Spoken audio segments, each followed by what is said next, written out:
चला हवा येऊ द्या, म्हणजे ह्याच्याबद्दल आपण नाही बोललो तर लोक मला अनसबस्क्राईब करतील माझ्या चॅनलवर. सुरुवातीला असं झालं की मला निलेश साबळेंनी सांगितलं बाई व्हायचं. अरे म्हटलं मी कसं दिसेल, मला माहिती आहे मी कसं दिसतो, तू काय म्हणून ती गंमत आहे रे भाऊ, तू कर. आणि ते करायला लावलं मला असं, आणि ते लोकांना आवडलं. इव्हेंट होता आमदाराचा कुठला तरी, त्याचा जो पीए होता तो हट्टच केला, भाऊला शांताबाई बनवून आणायचा. अरे मी म्हटलं कोण आहे तो? कमर्शियल नाटकं याच्यामध्ये तुम्ही कसे आहात? त्याचं श्रेय मी आमचे एकता संघाचे विजय निकम सर आहेत. ते एक नाटक करत होते 2 अंकी व्यावसायिक नाटक, आणि ते बोलले नाही तुला येईल बघ तू करून. पण जेव्हा त्याचा प्रयोग होता व्यावसायिक नाटकाचा, तेव्हा वडील आले होते बघायला. तर नाटक संपल्यावर अख्खा ऑडियन्स टाळ्या आणि लाफ्टर चालू आहे. तो सांगितलं मला मित्राने संपल्यावर की तुझे वडील रडत होते. त्यांना ते सगळं भरून आलं होतं, पण माझ्यासमोर कधी नाही ते दाखवलं त्यांनी. दीवारों से मिलकर रोना अच्छा लगता है, हम भी पागल हो जाएंगे ऐसा लगता है दीवारों से.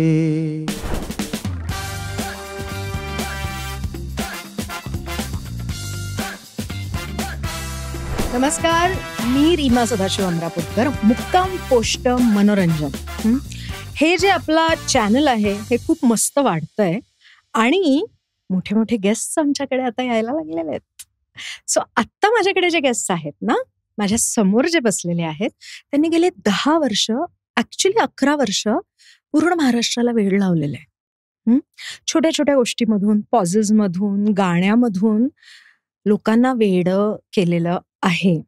मी बोलतेय अर्थातच भाऊ कदम यांच्याबद्दल. भाऊ नमस्कार. नमस्कार. भाऊ, मला हे सांगा की 11 वर्षांपासून घराघरात म्हणजे अनेक अशी माणसं आहेत की ज्यांच्या डीपीवर तुमचा फोटो असतो, व्हॉट्सअपच्या डीपीवर. तर ह्या 11 वर्षांच्या आधी भाऊ काय करत होते? भाऊ शाळेत होते, कॉलेजमध्ये होते, आणि ते खूप शांत होते. म्हणजे तिकडे काही ऍक्टिव्हिटी करायचो नाही मी, फक्त पाहत होतो. आणि मी मूळचा मुंबईचाच असल्यामुळे आमची एक कॉलनी होती बीपीटी, बॉम्बे पोर्ट ट्रस्ट. त्यामुळे खूप बिल्डिंग्स असायच्या आणि मध्ये ग्राउंड असायचं. मग तिकडे सगळे सण व्हायचे, जयंत्या व्हायच्या.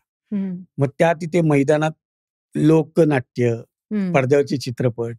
तर हे बघता बघता कुठेतरी त्या कलेशी जवळ गेलो मी, त्या कलेच्या, आणि आवडायला लागलं ते.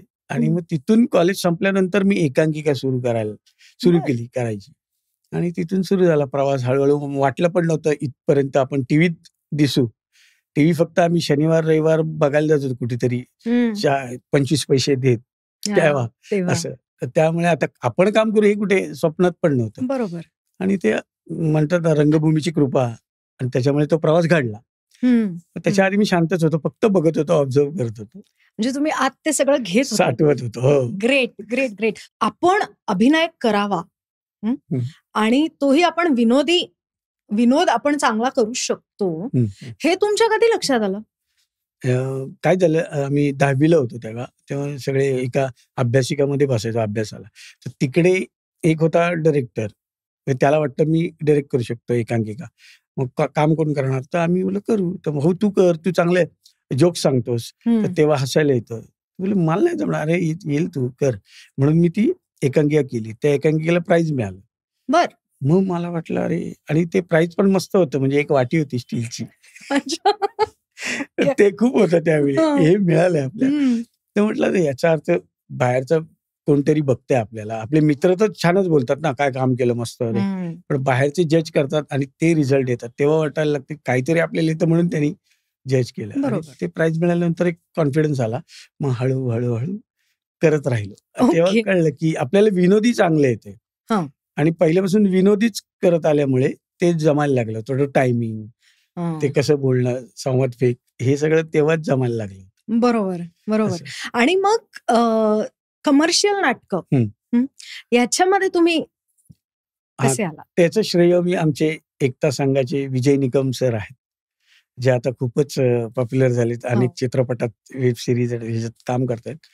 तर ते एक नाटक करत होते, 2 अंकी व्यावसायिक नाटक. आधी स्पर्धेला केलं होतं त्यांनी, एवढंच ना नावाचं. तर त्याच्यामध्ये मला एक कॅरेक्टर दिलं होतं त्यांनी. मी म्हटलं, सर मला नाही होणार. त्यांनी कॉन्फिडन्स वाढवला माझा. कारण 2 अंकी पहिल्यांदाच करत होतो मी. आणि ते बोलले, नाही तुला येईल, बघ तू करून. आणि ते मालवणी हेल असल्यामुळे आणि मालवण मी कोकणातला असल्यामुळे मला ते येते भाषा. म्हणून मी म्हटलं ट्राय करतो. मग मी केलं आणि ते जमलं. त्यामुळे खूपच म्हणजे अनुपमा ताकमोग त्याच्यात होती, संदेश जाधव होता, विजय निकम स्वतः होते, सुनील जाधव होता, मंगेश साळवी. हे सगळे आता दिसतात, ती सगळी मंडळी त्या नाटकात त्यावेळी होती. हे तरी तुम्हाला मी 95 किंवा त्या वेळेचा काळ सांगतो. तर आम्हाला कोणीच ओळखत नव्हतं. आणि ते करताना त्याचं एक स्टेट लेवलला जसं होतं स्पर्धेत, त्याच्यात परत मला ते प्राइज मिळालं त्या रोलसाठी. ओके. आणि हे सगळं त्यांचे श्रेय ऍक्च्युली निकमांचं. आणि मग ते नाटक व्यावसायिकला. मग व्यावसायिकला जेव्हा मला बघितलं तेव्हा सगळे व्यावसायिकवाले, हा कोण आहे, हा होता कुठे, हा कुठल्या स्पर्धेत नाही दिसला, बरोबर, जेवढ्या स्पर्धा व्हायच्या त्याच्यात कधी दिसला नाही. हा मग हळूहळू कळलं की नाही, हा भाऊ आहे, भाऊ कदम. आणि मग तिथून ओळख झाली. मग ती चालू झाली नाटक करायला. राईट. मग आपला मुलगा नाटक करतोय, ह्याची घरात काय रिॲक्शन होती? म्हणजे नेहमीच असते तीच बोंब होती की नाटक बिटक कसला करतं, ते सोड, ते नको करू, ते नोकरी कर, काय करायची. तर म्हटलं हा मी नोकरी करत बघतोय पण मला मिळत नाहीये, म्हणजे पाहिजे तशी. पण हे लगेच येते नाटक. म्हणजे कोणतरी नाटक घेऊन येतं, कोणतरी एकांकी घेऊन येतं, अरे हे करूया. आणि तिकडे आपल्याला कौतुक होते. आणि हे त्यावेळी कोण कौतुक करण्यासारखं काय करत नव्हतं ना आधी. आता हे करून कौतुक होतंय म्हणजे हे चांगलं आहे. आपलं कौतुक करतात लोक. बरोबर. पण घरी कौतुक होत नाहीये. इकडे होत आहे. गाववाल्यापासून सगळे हे काय घरी वेगळ्या प्रकारचं कौतुक होत असं. हो, अभ्यास कर आणि हे कर, हे फालतू काय करू नको. आयला म्हटलं एवढं सगळे लोक आपल्याला कौतुक करतायत तर करूया, ट्राय करूया. आणि वडिलांना मान्य नव्हतं की हे ते काय करतोयस ते. पण जेव्हा त्याचा प्रयोग होता व्यावसायिक नाटकाचा, एक स्पर्धेचा, तेव्हा वडील आले होते बघायला. आणि माझा एक मित्र होता, ते वारला तो, ते बसले होते एकत्र. तर नाटक संपल्यावर अख्खा ऑडियन्स टाळ्या आणि लाफ्टर चालू आहेत. तर तो सांगितलं मला मित्राने संपल्यावर की तुझे वडील रडत होते ते बघून. कारण त्यांना माहित होतं की हा पोरगा आपलं काय करणार नाही. आणि हा काय करतोय आज, हे लोक टाळ्या वाजवत आहेत. त्यांना नाटकाची आवड होती बघायची. बरोबर. ते न्यायचे नाटकाला त्यावेळी मला. त्यामुळे त्यांना ते सगळं भरून आलं होतं. पण माझ्यासमोर कधी नाही ते दाखवलं त्यांनी. तो आनंद वेगळा होता मला. मित्रांनी सांगितलेला वडील यार तुझे एकदम रडत होते ते बघताना की आपल्या मुलाला एवढं ऍप्रिशिएट करतायत ते. तो एक वेगळाच पुरस्कार होता मला. खरंय. आणि मग तुमचं लग्न कसं जमलं? I am really curious. कारण आपल्याकडे एकतर नाटक करतो, दुसरं दिसणं, म्हणजे आमच्या घरातही तोच प्रॉब्लेम होता, दिसणं असं. त्याच्यामुळे लग्न जमणं महाकठीण असं हे होतं. नाही, माझं काय झालं की माझी मेवणी जी आता आहे ती एकांकीमध्ये काम करायची. अच्छा. आमच्या एक ग्रुपमध्ये असायची. तर एकदा मग मी तसं कोणाच्या घरी जात नव्हतो कधीच. मग ते ग्रुप मी चला त्यांच्या घरी जाऊया म्हणून आम्ही गेलो. तर मग ती घरी ते सगळं जरा फॅमिली, म्हणजे 4 बहिणी भाऊ हा सगळा, आणि साहजिकच सगळा खर्च हा मुद्दा असतोच. बरोबर. ते जरा मला हे झालं की अरे या चांगल्या मुली आहेत आणि हे कसं होणार यांचं असं तसं. कारण नाटकात असल्यामुळे विचार करायची सवय लागली पुढचा. आणि मग एके दिवशी असं झालं की मी तिला बघितलं, ती बाहेर नाही यायची किचन मधून, आतमध्येच तिकडे, म्हणजे इकडे. आणि मी म्हटलं आमच्या घरी पण असंच आहे. हे मोस्टली कोकणात कोणी आलं बाहेरचं किती बाई माणूस आत जातं, ते बाहेर नाही. म्हटलं काय आता हे झालं की म्हटलं आपण काय करू शकतो का यांच्यासाठी, असं डोक्यात. अच्छा, म्हणजे उगाचच वेगळे विचार, उदारमतवादी. असं अरे पण तुला हो बोलणार आहे का, काय होणार आहे का याचा विचार पण नाही केला मी. पण म्हटलं मला ते खात होतं. मी जर सपोर्ट केला एक मुलीशी, मी जर लग्न केलं तर तो भार कमी होईल असा त्यांचा, असं डोक्यात माझ्या.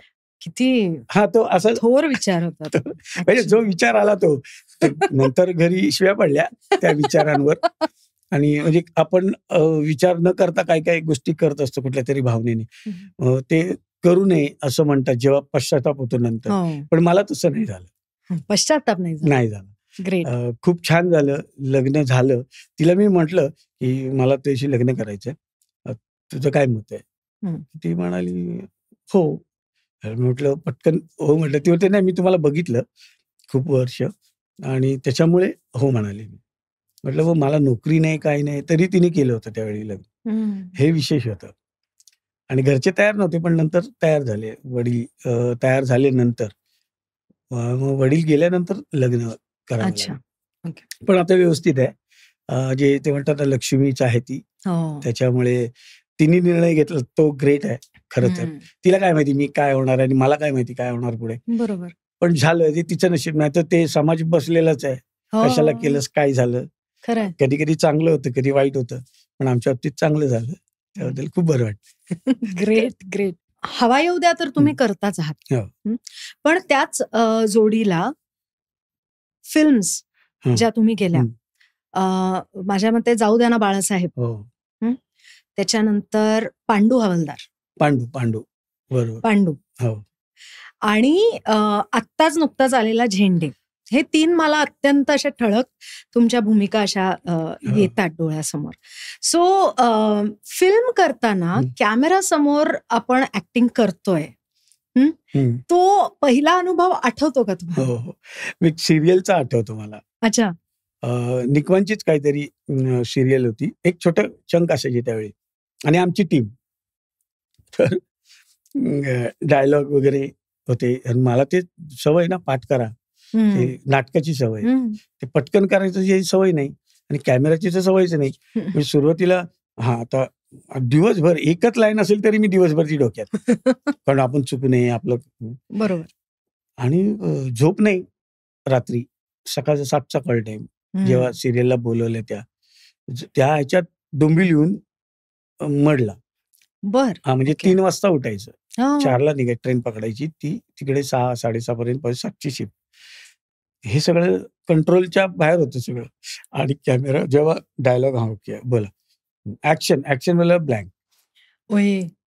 कारण मला ना ही माणसं काय आहेत बाजूला, स्टेजची सवय, सगळा अंधार बघायची, आणि ही माणसं इथे बाजूला काय लाईट घेऊन आहे, हा इथे काहीतरी उभे आहे, तिकडे बाजूला कॅमेऱ्याचे 2 माणसं, हे कसं करतात हे मला विसरायचंच मी. आणि ज्यांनी मला बघितलं होतं की नाही हा तसा नाहीये, हा याला ऍक्टिंग माहिती आहे पण आता हा गोंधळलाय, हे सगळी माणसं बघून कॅमेरा बघून कसं रिॲक्ट, खूप गडबड झाली होती माझी. म्हणजे मला ती भीती घालवायची होती. ज्यांना माहिती त्यांनी मला सांभाळून घेतलं, ज्यांना माहिती ते घाबरलो मी. बरोबर. आणि मग दुसरा सीन होता, तिकडे कॅमेरा लांब होता, दोघांनाच बोलायचं होतं, तो सीन मस्त केला.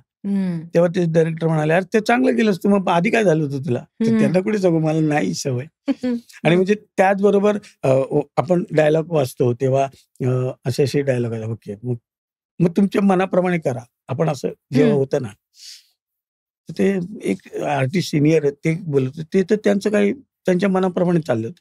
आणि मी बोलायला गेलो तर तुझं लाईन टू लाईन बोल, तू ऍडिशन काय वेगळं काय बोलतोयस? अरे बोललं असं असतं का, म्हणजे ते सिनियर मग तुम्ही त्यांना ओरडणार नाही, आम्ही आता ज्युनियर, आम्ही नवीन होतो, ओरडा खातोय आम्ही. पण म्हटलं नाही, नंतर लक्षात आलं की हे तसं नाहीये, ते तसं बोललंच पाहिजे. काही काही गोष्टी आपल्या, तुम्ही जेव्हा मोठे होता, लोकांना ओळखतात आणि मग सिनियर झालात की तुम्हाला ते माफ करतात, तुमच्याप्रमाणे बोला, आणि चुकलं तर सांगतात.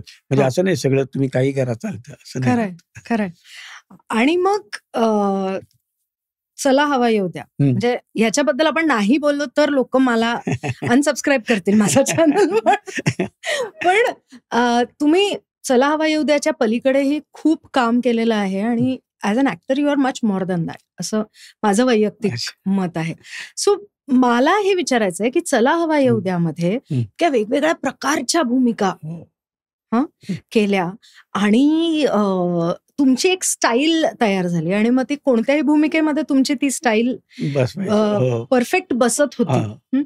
सो मला हे विचारायचं की ज्या वेळेला तुम्ही स्त्री पात्र करत होतात तेव्हा काय नेमका सेल्फ टॉक काय होता तुमचा, की काय आपण करतो आहोत असं? सुरुवातीला असं झालं की मला निलेश साबळेंनी सांगितलं तुला हे करायचंय. बोललो काय बाई व्हायचंय. अरे म्हटलं मी कसं दिसेन, मला माहितीये मी कसं दिसतो, तू काय म्हणून.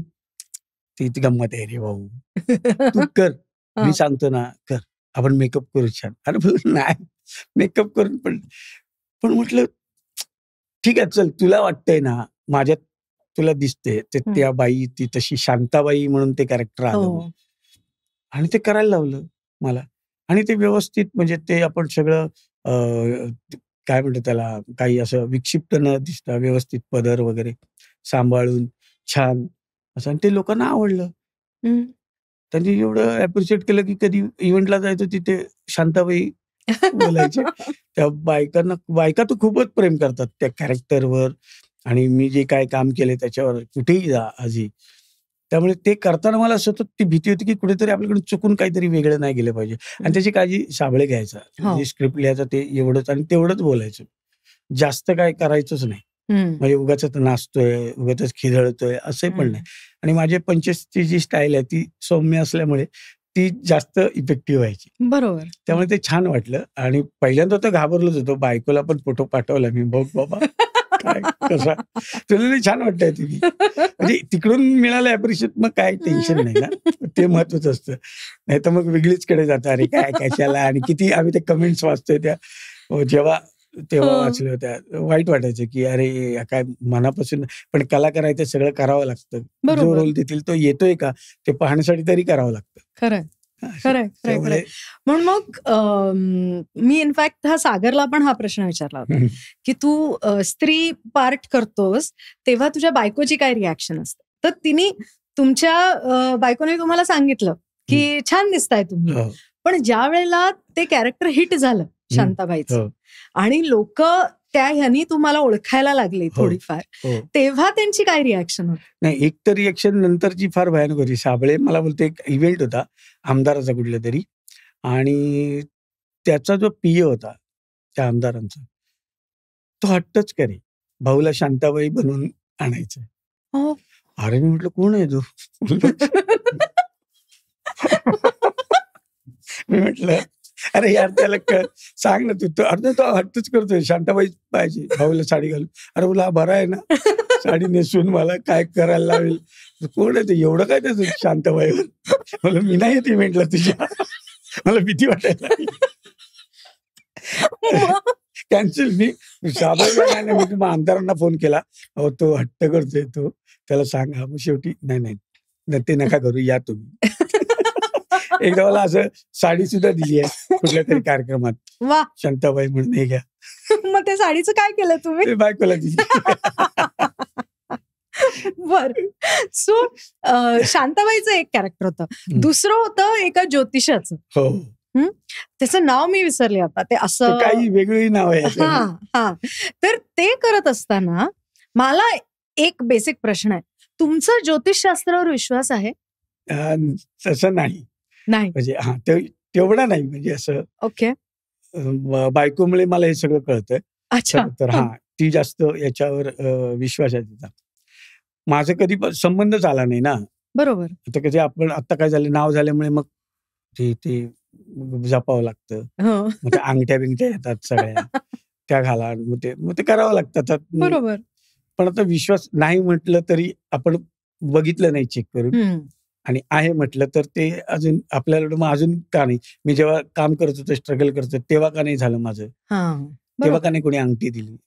जेव्हा मी करत होतो, नावारूपाला आलं, तेव्हा दिल्यावर पुढे मला काम करायचंच आहे. बरोबर. म्हणजे ते ठरलेलंच आहे येणार, असं मला वाटतं. म्हणून पण तो ज्योतिषी करताना ती धमाल जी आहे ती मलाच हसायला यायचं.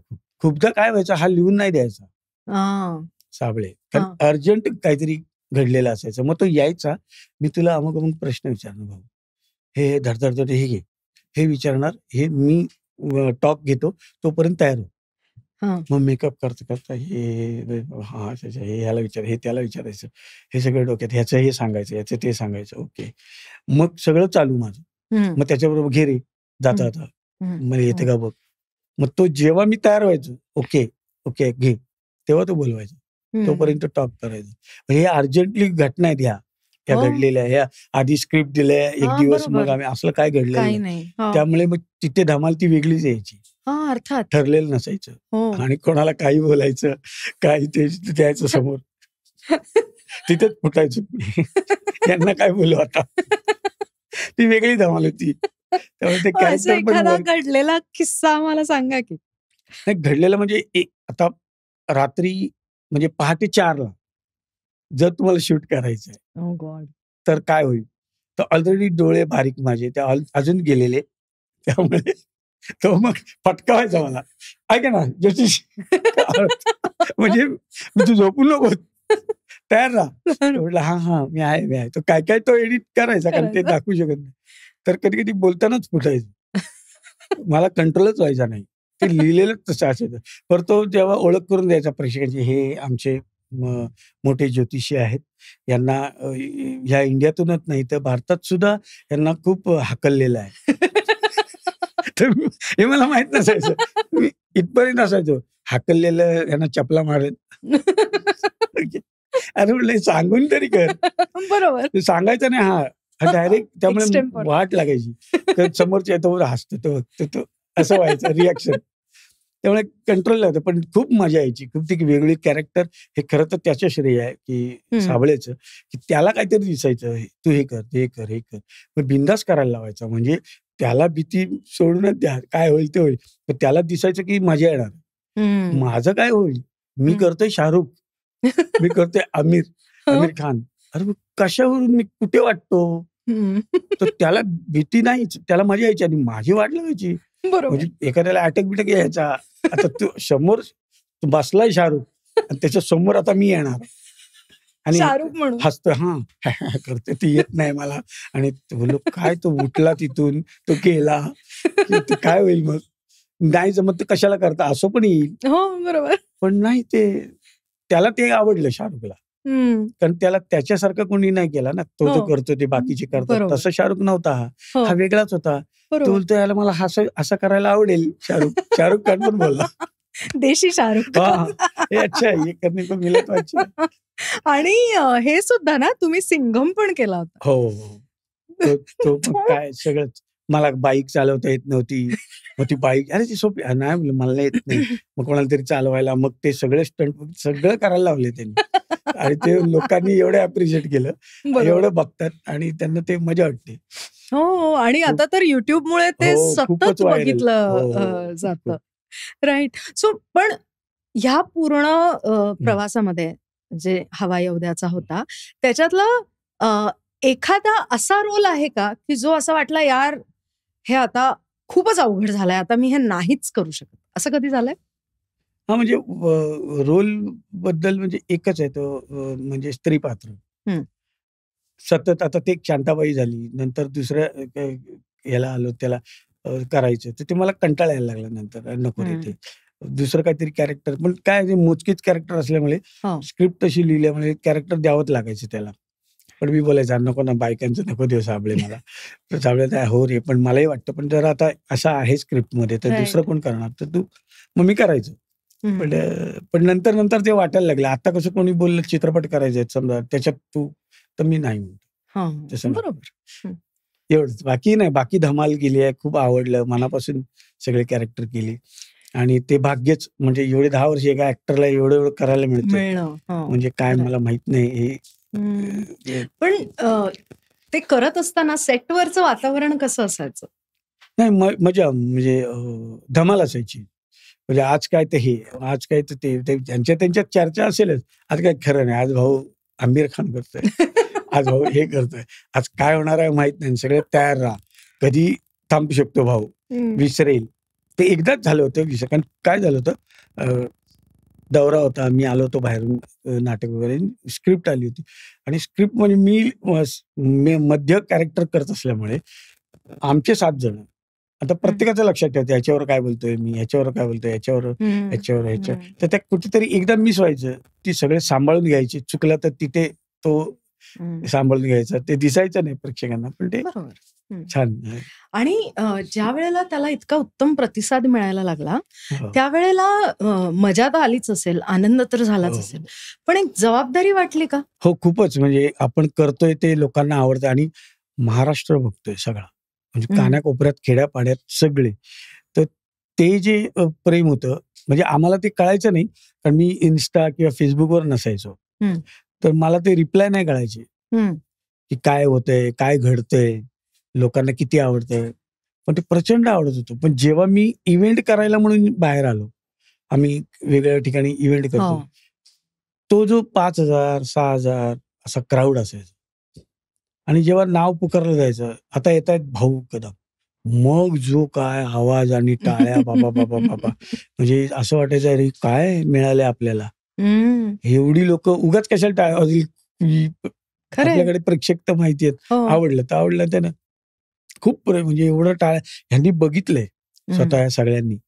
मी आपल्या स्किटमध्येच असायचो, नमस्कार केला की माझं सुरू, प्रचंड प्रेम, प्रचंड आपुलकी, म्हणजे त्यांना ते घरचाच वाटतो मी. बरोबर. एका इव्हेंटला मी नव्हतो आणि त्यांना संगमनेरचा आय थिंक होता आणि त्यांना वाटलं भाऊ आहे आणि मी दिसत नाहीये म्हटल्यावर पब्लिकने आरडाओरडा सुरू केला, भाऊला आणा, भाऊला आणा. ऐकायलाच तयार नाही. शेवटी सापडलं ते नाही आहेत, ते आजारी आहेत म्हणून आले नाही. आणि नेमकं काय झालं, ऑस्ट्रेलियात होतो आम्ही, व्यक्तिवल्ली नाटक होतं आमचं, मी आणि समीर चौगुले आणि मांजरेकर वगैरे सगळे, आणि त्यांनी फोटो काढला होता असा सेल्फी तिकडचा आणि तो टाकला लगेच फेसबुकला टाकला, तिकडच्या पत्रकारांनी तो बघितला आणि तो कार्यक्रम चालू असतानाच आला तो. तर तो तुम्ही काय सांगताय, खोटं कशाला बोलताय, ऑस्ट्रेलिया तुम्ही आजारी सांगता आम्हाला, असं उठले ते, बघायला तयार नाही पुढचा कार्यक्रम, शेवटी थांबवलं काहीतरी की बाबा सॉरी ते येऊ शकले नाही, ते तिकडे. म्हणजे एवढं प्रेम. बरोबर. आणि एकतर किस्सा तर घडलेलाच होता की जो एक बाई काय घमेलं आणि याचं काम करणारी घेऊन, तिला ते बघायचं होतं हवा येऊ द्या, ती बघायला सतत, ती माझी फॅन प्रचंड, तर ती बाजूच्या जायची घरात, तर ते बंद करून घ्यायचे, नाही आता नाही बस झालं, तिला बघायचं होतं. पण मग स्वतः तिने कष्ट करून पैसे जमवून टीव्ही घेतला आणि माझा फोटो लावला देवाच्या बाजूला तिने, आणि ते काम करायचे जाताना पाया पडून कामाला जायची. आणि मला हे मित्रांनी सांगितलं की एक बाई आहे, ती असं असं आहे, तुला तिला कॉन्टॅक्ट कर, कारण आमचा 1000वा एपिसोड करायचा होता, तिला आणू इथे. आणि मलाही नाही माहिती एवढं कोण असेल. ती मग तो एपिसोड बघितला लोकांनी आणि मग तिला साडी चोळी व्यवस्थित चॅनलने दिले, माझ्या बायकोनी तिला नंतर दिलं पाठवून. आणि तिची मुलगी, तिला त्या बाईने मुलीला ऍक्टिंग याच्यात टाकलं, शिकते ती मुलगी, की कधीतरी तुला भाऊ कदम भेटेल. ते बापरे, ह्या एवढं लोक, आणि कोण कसं असेल, आजारपणात उठत असतील लोक, कितीतरी ऐकलं की खूप माझे वडील खूप फॅन होते पण आता नाही आहेत, तुम्ही ते असतात तर खूप तुम्हाला बघून खुश झालं. एवढं दिलंय या चला हवा येऊ द्या. खरंय खरंय खरंय खरंय. अख्ख्या आयुष्यात एवढं कधी मिळत नाही कोणाला, पण आम्हाला या 10 वर्षात 11 वर्षात एवढं मिळालंय. तर चला हवा येऊ द्याची संकल्पना, त्याचे जे स्किट्स लिहिले जायचे ते सगळे निलेश साबळे, डॉक्टर निलेश साबळे लिहायचे. सो त्यांच्याबद्दल आम्हाला सांगा ना, की त्यांचं डोकं कसं काम करतं नेमकं. नाही, तो खूपच म्हणजे सिन्सिअर आहे. तो बसला ना एकदा, म्हणजे तो त्याचा डॉक्टर की केल्यामुळे त्याला 12 तास 14 तास कळत नाही. अच्छा, अभ्यास तसा तो हुशार तिकडे होताच, प्लस स्किट हे जे काही लिहायचं प्रकरण आहे, तो किती वेळ बसू शकतो, सकाळपर्यंत पण बसू शकतो, 2 तास झोपेल तो वाटलं, त्या डोक्यात तेच असतं सतत, बाकी काही सुचत नाही त्याला. तुम्ही त्याला सांगा हा पिक्चर बघितला, माहिती नाही, मॉलला कधी दिसला नाही, मी माझ्या जवळ राहतो तो, पण मला कधी दिसला नाही तो मॉलला जातोय, कपडे घेतोय, काहीतरी कुठे, बस फक्त आमचा दौरा असेल तेव्हा दिसायचा तेवढाच, तो पण रूम मध्ये गेला की बंद, तिथून बाहेर फिरायला नाही. तर एवढे देश फिरलो आम्ही, हा कुठेच नाही, हा तिथे फिरत असताना पण तो अमेरिकेत असो तर त्या डोक्यात तेच, एवढा तो सिन्सिअर आणि म्हणून तर तेवढं झालं, बरोबर. लिहिलं गेलं. तर साबळे असा आहे आणि तो मित्र आहे. म्हणजे त्याचं म्हणजे माझ्यावर खूप प्रेम. त्याला काय वाटतं माहित नाही. पण तो त्याच्या प्रोजेक्टमध्ये मला घेतोच तो. आता चित्रपट करतोय तो चंद्रकांता म्हणून. खूप मोठा बॅनर चित्रपट आहे. खूप मोठी कास्टिंग आहे आणि मला वाटत होतं कसं करेल माहित नाही. कारण पहिल्यांदाच तो डायरेक्शन करणार आहे चित्रपटाचं. लिहिलंय त्यांनीच, ऍक्टिंग पण करतोय. हे सगळं त्याला झेपेल का ह्याची काळजी.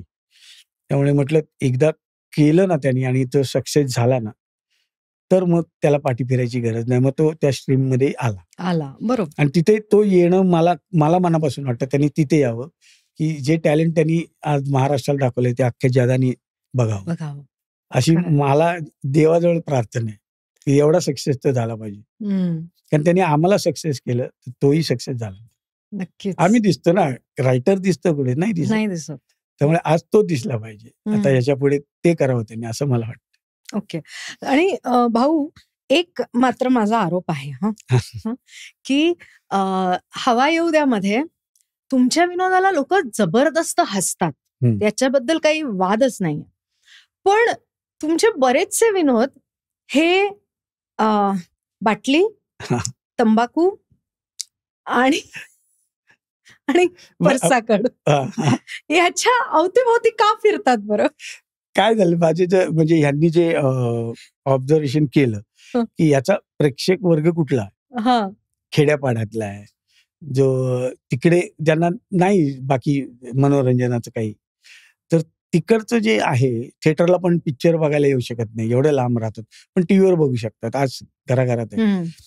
तर याचा जो ऑडियन्स आहे हा तो आहे. मी एवढं जरी बोललो त्याच्यावर खुश असतात ते. मग त्यांनी लिहिलं की हे लोकांना आवडतंय, हे त्याचं आवडतं, तंबाखू असं करतं, ते आवडतं, मग परत हे बाकीच्या गोष्टी तर त्या आवडतात म्हणून त्यांनी त्या टाकल्या स्क्रिप्टमध्ये. आपण बोला नको रे असं, तो बोलत नाही हे आवडतंय, त्याचं हे येतात ना त्यांना रिप्लाय आणि त्यामुळे ते चॅनल म्हणा की अरे हे जे आवडतंय ते द्या ना. मग त्यासाठी ते असायचंच. बरोबर. त्यामुळे ते प्रेक्षक वर्ग तर खूप आहेत ह्यातले, हे सगळे आपले आणि हेच बघणार आहेत खरं तर. सगळ्यांनी एन्जॉय केलं. राईट. सो ग्रामीण भागामधले प्रेक्षक ह्यांना तुम्ही घरचेच सदस्य वाटता ऍक्च्युली. तर ग्रामीण भागातल्या प्रेक्षकांना आपलंसं करणारे विनोद ज्या वेळेला तुम्ही हे करता, तेव्हा त्याची इन्स्पिरेशन कुठून आलेली आहे असं वाटतं? कारण मी सांगितलं मुळातच मी कामगार वस्तीत राहिलो. वडील कामाला तिकडे पिपळीला असल्यामुळे सगळे वस्ती ती, आणि पलीकडेच स्लम एरिया होता. तिकडच्या काही गोष्टी म्हणजे कव्वाल्या ज्यांना माहिती असतील त्यांना कव्वाल्या व्हायच्या. आंबेडकर जयंती असेल, शिवजयंती असेल, कव्वाल्या व्हायच्या, मग ऑर्केस्ट्रा व्हायचा, लोकनाट्य व्हायचं, नाटक व्हायचं. त्यामुळे ह्याच्यातून कुठेतरी आमची पण, माझी आजी होती ती जेव्हा बसायची गप्पा मारत बायका, तेव्हा वेगळं वातावरण होतं की सगळेजण, बिल्डिंग अख्खी असायची, ते खाली यायचे, चटई अंतरायची आणि 9 वाजता वगैरे असे गप्पा मारायचे. बर. त्या एका लाईटी सगळे येऊन जेवण वगैरे झाले, सगळे गप्पा मग इकडच्या तिकडच्या बिल्डिंगच्या खाली 2 बिल्डिंग. हे चित्र आता नाहीच नाहीये. तर तेव्हा मी मांडीवर डोकं टिकून ऐकायचो काय बोलतो. तर ती ही अशीच करते, ती तशी बोलते, आणि ते गॉसिप होतच ना बायका, तेव्हा पण होतं, असं नाही. फुल ऍक्टिंग करून दाखवायची. तर मला हसायला यायचं, हे मस्त आहे. तसं मला पण मजा यायची. आपण पण कुठेतरी सुरू होतो ना, हा असा चालतो, तो तसा चालतो, मग ते त्याच्यातून कुठेतरी तो विनोदाचा आणि ते जे आलंय ना ते तिथून आलंय. म्हणजे ते एक ओपन ते दार असं तिकडून झालं बहुतेक, की बाबा ही मजा आहे, हे आवडते लोकांना. पण मग तुम्ही मुंबईत लहानाचे मोठे झालात, त्यावेळेचा काळ वेगळा होता जसं तुम्ही म्हणालात, पण त्यावेळेला गावाकडे तर जावंच लागत असेल ना? हो, मे मध्ये, म्हणजे मे महिन्यात सुट्टी असायची वडिलांची, 15 दिवस काढायची सुट्टी. मग आमची चला एसटीने जायचो आम्ही. बर. रात्राणी मग काय ती चालले असं करत सकाळी पोचायचो. तर मला याचा कंटाळा गावाचा खरं, कारण मित्र नव्हते तिकडे, मित्र मुंबई तिकडे. तर बोलणार कोणाशी, जाणार कुठे, आई म्हणायची तिकडे जाऊ नको, अडचणीत काहीतरी असेल, फिरायला चान्स नाही. त्यामुळे घरीच बसून राहायचं. दुपारी झोपायला वडील इकडे झोप चल, तर बाजूला झोपायची जबरदस्ती. सवय नाही झोपायची, खेळायची उन्हात ना. त्यामुळे मग जरा वडील झोपले, घोरायला लागले का मी उठून बाहेर पळालो. असं एकदा मी आजीच्या गावाला गेलो होतो, तेव्हा बैलगाडी होती, कोणतरी चाललं होतं लाकडं टाकायला का काय, त्या गाडीत बसलो आणि गेलो आणि कोणाला सांगितलंच नाही. आजी शोधतायत, गेला कुठे, हा गेला कुठे. बरोबर. संध्याकाळी मी येतोय गाडीत. अरे काय, पर तेव्हा फोन बिन नाही ना की बाबा विचारू, असा म्हणजे धमाल होती. म्हणजे ती मिळाली तर मी करायला जायचो, नाहीतर मग कंटाळा यायचा. अरे इथे काहीच करू शकत नाही, नुसतंच ऊन लागतंय. मे मध्ये उकडायचं कोकणात, पंखा नव्हता, पंखा ते डाळीचं बनवायचे पंखे, त्यांनी हवा घाला, झोप यायची नाही, वारा पण नाही, ह्या सगळ्याचा कंटाळा. काय मी नाही येत गावाला, कधी कधी सांगायचं वाटलं मी नाही येत, तुम्ही जा. नाही जायला पाहिजे. ते का जायला पाहिजे, का हट्ट करतायत, ते आत्ता मी वडील झाल्यावर मला कळायला लागलं की ते काय होतं. आता मुलांना सांगतो गावाला जायला पाहिजे.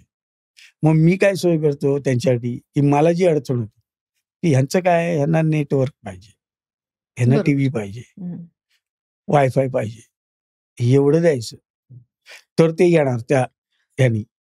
आणि मग हळूहळू त्या गावची ओळख होत जात, आवड होईल की निसर्ग सुद्धा आहे बघा, धबधबा आहे तिकडे, धमाल करा, पाणी, ती आणावत लागते, नाही तर ती येणारच नाही.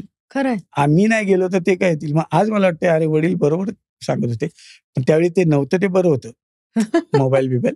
पण आता आहे तर ते येत आहेत, ते शूट करतात काय काय, त्यांना बरं वाटतं. त्यामुळे ती आता वडील झाल्यावर कळायला लागलं की बाबा जायलाच पाहिजे, गाव आहे आपलं. करेक्ट. सो जेव्हा गावाला नाही जायचा तेव्हा तुमचा आवडता उद्योग काय असायचा लहान असताना? खेळ, क्रिकेट खेळायचो बस. हो, मॅचेस व्हायच्या, तेच. बाकी असं काही सुचायचं नाही की काहीतरी आपण क्लास करूया कुठले. तसे मित्रच नव्हते, सगळे खेळणारेच होते. कामगारची मुलं असल्यामुळे त्यांचं काही वेगळं असं नव्हतं ना. हुशार मुलगा तो आमच्यात यायचाच नाही. बरोबर. कारण त्याला तू बाबा एक क्लास करते, एक क्लास कर, मग आम्हाला हा हुशार आहे बाबा, हा पण काय एवढं नाही. हे आवडायचं, क्रिकेट, विटी दांडू, गोट्या त्या खेळायचं, ते भरून जिंकले खिशात भरून, हे सगळं धमाल होती ना जी. गोळे वगैरे खायचो, तेच केलं आम्ही. ती एन्जॉयमेंट केली. ग्रेट. पण मग मला हा प्रश्न पडतो की जर तुम्हाला नाटक सापडलं नसतं, एकांकिका सापडली नसती, तर तुम्ही काय केलं असतं? नोकरी केली असती मी. मला नोकरी करायची होती, कारण वडिलांचं बघितलं होतं, काही टेन्शन नाही, जातात सकाळी संध्याकाळी येतात, मस्त नोकरी. आणि जेव्हा कळायला लागलं की हे बरं आहे, मग ते मला मिळत नव्हतं. म्हणजे मी एकदा ट्राय सुद्धा केला होता की नाही यार, कारण सोडणार होतं नाटक मी, कारण नोकरी याच्यात पैसे नाही मिळत आहेत आणि नोकरी करायला लग्न आलंय, मुलगी आहे. आणि मी बोललो आता करूया नाटक. म्हटलं नाटक करायचं, नोकरी पण आली आहे, काय करायचं. तर घरच्यांना म्हटलं मला जरा एवढा चान्स द्या 1 वर्षाचा, बघूया काय होतं काय. नंतर मी नोकरी करतो. आणि मग त्यांनी दिला चान्स, आणि मग तिथून जो परत पाठी आलोच नाही मी. म्हणजे मला वाटतं रंगभूमीनी मला तो आशीर्वाद दिला आणि मी आतापर्यंत करतोच आहे.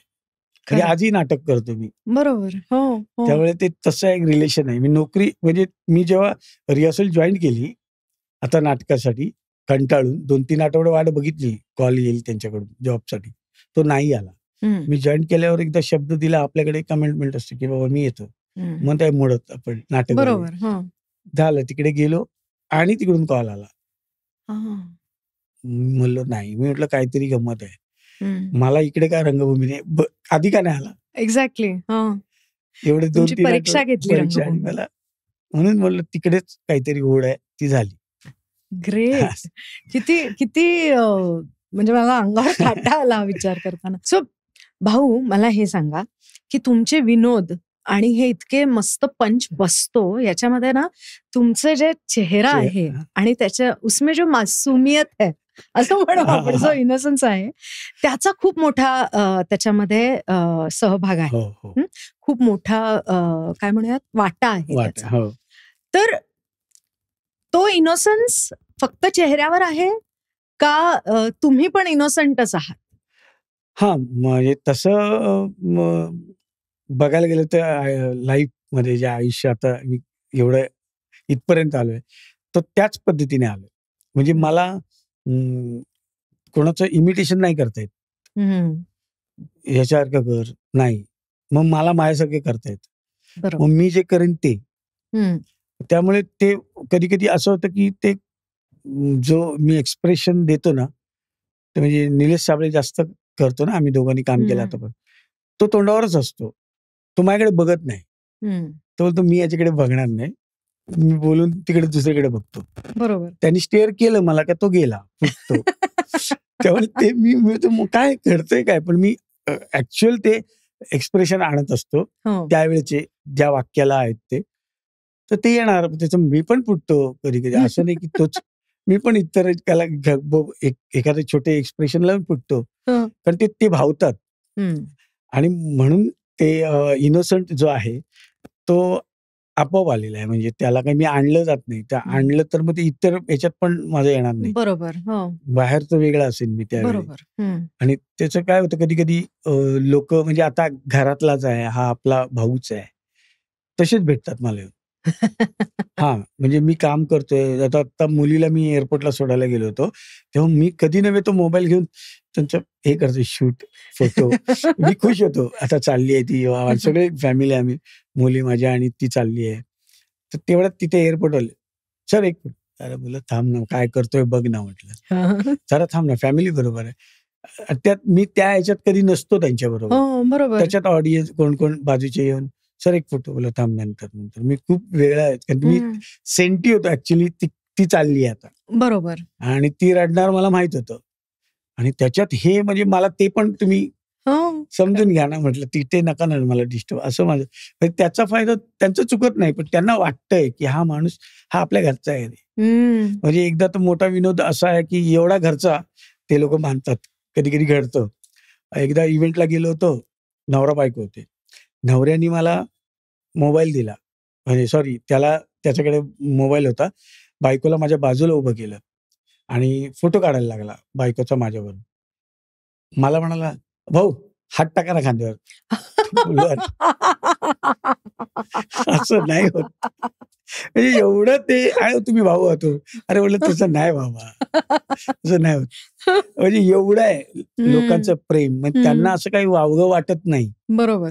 इव्हन कुठल्याही कार्यक्रमाला महिला मंडळ ते फोटो काढतात, भाऊ छान आशीर्वाद देतात. वयस्कर सगळ्या बायका, म्हणजे एवढं ते घरातलं झाले. बरोबर. हा आला, हा आता मजा करणार.